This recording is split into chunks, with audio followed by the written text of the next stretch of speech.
Turnamen pramusim Piala Presiden resmi akan dibuka pada 11 Juni 2022.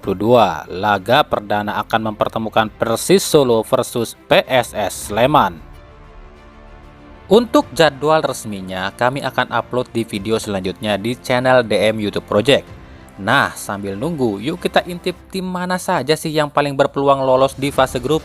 Tentu ini hanya hitung-hitungan berdasarkan kekuatan skuad ya. Soal hasil tentu tak bisa diprediksi. Assalamualaikum warahmatullahi wabarakatuh. Hai Rio Hotspot Lovers, inilah Rio Hotspot untuk edisi kali ini. Tapi seperti biasa, sebelum kita bahas semua videonya, saya tetap mohon dukungannya untuk channel ini agar terus berkembang dan bisa memberikan berita-berita informatif yang tentunya semoga saja bermanfaat untuk kita semua. Caranya dengan klik subscribe, aktifkan juga notifikasi loncengnya, like, share, dan juga komen. Dan inilah Rio Hotspot selengkapnya.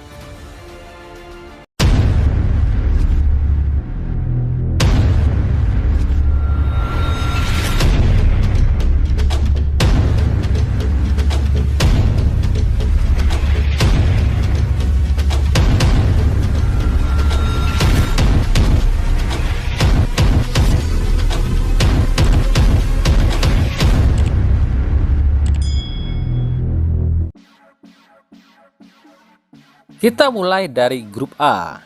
Di grup A ini diisi 5 tim, yakni Persis Solo, PSIS Semarang, Dewa United, Persita Tangerang, dan PSS Sleman. Berdasarkan komposisi skuad dan faktor lucky atau faktor keberuntungan, menurut kami kemungkinan yang akan lolos di grup ini adalah Persis Solo dan PSIS Semarang. Persis Solo sejauh ini tengah datangkan para pemain asingnya, namun dari beberapa hasil uji coba, Persis Solo menuai hasil yang cukup memuaskan. Dengan faktor tuan rumah, Persis Solo dipercaya bisa lolos dari babak grup.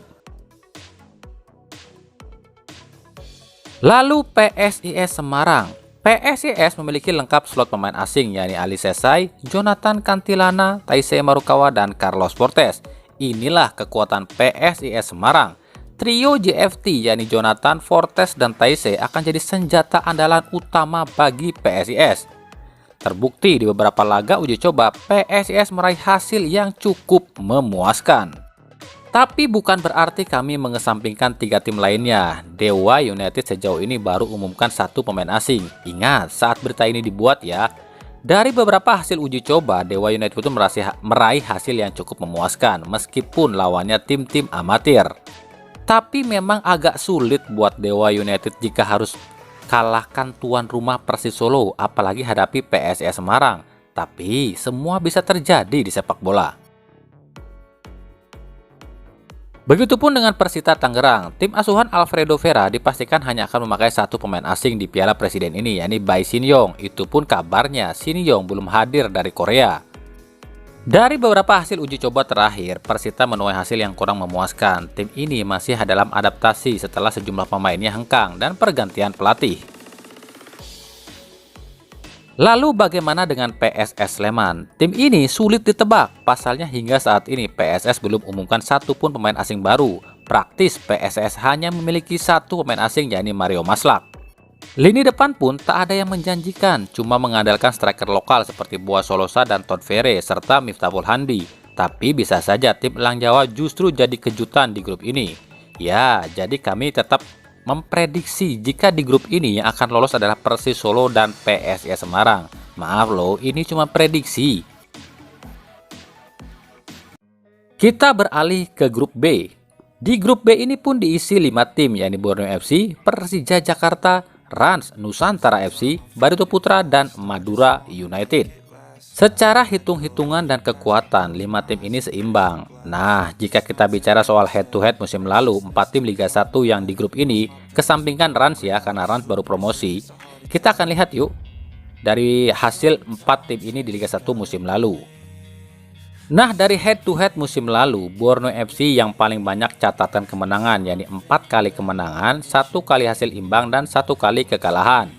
Lalu diikuti oleh Madura United dengan catatan 3 kali kemenangan, 1 kali hasil imbang, dan 2 kali kekalahan. Adapun Persija Jakarta saat lawan 3 tim tadi menghasilkan dengan catatan adalah 1 kali kemenangan, 2 kali hasil imbang, dan 3 kali kekalahan. Dan Barito Putra yang paling sedikit persentasenya musim lalu dengan catatan 4 kali imbang dan 2 kali kekalahan. Jadi menurut kami Borneo FC layak diunggulkan di grup ini. Selain faktor tuan rumah, Borneo pun lengkap slot asingnya yakni Javlon Gusenov, Jonathan Bustos, Kei Hirose, dan Matius Pato. Dan satu tim lagi yang menurut kami akan lolos di grup ini adalah Madura United. Kenapa Madura? Selain tim ini persiapannya lebih lama, tim ini pun telah memiliki 4 pemain asing. Lalu, kenapa Persija, Rans, dan Barito sulit lolos? Persija belum lengkap skuadnya, racikan Thomas Doll pun belum nyetel dengan Persija. Tapi kita akan tunggu jika sebelum kick off Persija datangkan 3 pemain asing baru ya. Sementara Rans Nusantara FC meskipun sudah memiliki 3 pemain asing dan mungkin saja akan jadi 4 ya, tapi melihat permainan Rans di beberapa laga uji coba, tim ini belum 100% padu. Sementara Barito Putra, tim ini memang sudah memiliki 4 pemain asing, namun kapasitas tim ini masih diragukan. Maaf loh, ini cuma prediksi semata, tak ada sangkut pautan dengan apapun ya. Lalu kita beralih ke grup C. Grup ini adalah grup yang paling sulit atau disebut grup neraka karena di grup ini dihuni 4 tim. Dan uniknya 4 tim ini adalah tim penguasa 4 besar Liga 1 musim lalu, yakni Persib, Bali United, Persebaya, dan Bayangkara FC. Jika bicara head to head musim lalu, tentu Bayangkara FC lah yang paling diunggulkan jika bertemu 3 tim lain di grup C ini. Kemudian disusul oleh Persebaya dengan catatan 3 kali menang, 1 kali imbang, dan 2 kali kekalahan. Lalu disusul oleh Bali United dengan catatan 2 kali menang, 1 kali imbang, dan 3 kali kekalahan. Sementara Persib di urutan keempat dengan catatan 1 kali menang, 2 kali imbang, dan 3 kali kekalahan. Lalu apakah head to head ini bisa jadi acuan? Tentu tidak. Dari komposisi skuad, Bali United tak banyak perubahan. Hanya ada beberapa tambahan di beberapa sektor. Slot pemain asing pun masih tetap sama, jadi sudah bisa ditebak ya kekuatan Bali United. Lalu Bayangkara FC, meskipun belum dipublikasikan, Bayangkara FC nyatanya memang sudah memiliki 4 pemain asing, yakni Yosep Ejejari, Yones Mokhtar, Katsuyoshi Kimishima, dan juga Anderson Sales. Namun sejauh ini Bayangkara FC pun belum melakukan uji coba. Jadi sangat sulit memprediksi kekuatan Bayangkara FC. Bagaimana dengan Persebaya? Meskipun sudah dihuni 3 pemain asing, namun skuad Persebaya kali ini 80%-nya adalah pemain baru atau wajah baru. Jadi maaf, menurut kami agak sulit untuk Persebaya bisa lolos di grup ini. Lalu bagaimana dengan Persib Bandung? Persib musim ini paling serius, terhitung sejumlah pemain dilepas dan mendatangkan 8 pemain baru. Meskipun di Piala Presiden ini Persib hanya akan memakai 3 pemain asing, namun faktor tim tuan rumah dan hasil dari beberapa laga uji coba, Persib layak diunggulkan di grup ini. Jadi di grup ini kami memprediksi tim yang akan lolos adalah Persib Bandung dan Bayangkara FC. Lagi-lagi ini hanyalah prediksi kami semata loh. Dan di grup D, grup ini pun diisi 4 tim yakni Arema, Persikabo, Persik Kediri, dan PSM Makassar. Kita akan lihat head to head 4 tim ini musim lalu. Dan dari head to head musim lalu jelas Arema diunggulkan di grup ini. Karena dari pertemuan dengan 3 tim lain di grup ini, Arema mampu catatkan 3 kali kemenangan, 2 kali hasil imbang, dan 1 kali kekalahan. Disusul oleh Persikabo dengan catatan 2 kali kemenangan, 3 kali hasil imbang, dan 1 kekalahan. Diikuti oleh Persik Kediri dengan 1 kali kemenangan, 2 kali hasil imbang, dan 3 kali kekalahan. Serta PSM Makassar dengan 1 kali kemenangan, 3 kali imbang, dan 2 kali kekalahan.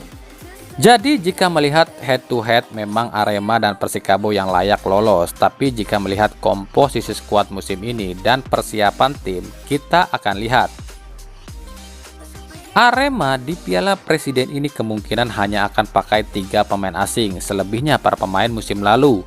Dan sejumlah pemain bintang baru pun didatangkan yang berlabel timnas. Dan dalam beberapa laga uji coba terakhir meraih hasil yang cukup baik. Jadi kami prediksi Arema bakal lolos di grup ini. Lalu tim kedua yang kami prediksi akan lolos di grup ini adalah Persik Kediri. Kenapa demikian? Persik Kediri telah memiliki 4 pemain asing, yakni Rohit Chan, Arthur Felix, Renan Silva, dan Joe Anderson. Ditambah sejumlah pemain lincah seperti Pahabol dan Rahel Radiansyah, dan di bawah asuhan Javier Roca, Persik mengerikan musim ini. Jadi kami prediksi Persik Kediri akan lolos di grup ini. Lalu kenapa PSM dan Persikabo tak bisa lolos? PSM pun sebenarnya telah memiliki 4 pemain asing. Namun dari beberapa laga uji coba, racikan Tavares di PSM belum klop. Begitu juga dengan Persikabo. Meskipun telah memiliki 4 pemain asing, lagi-lagi pelatih baru harus bisa menerapkan racikannya pada tim barunya ini. Ingat, ini hanya prediksi kami semata ya.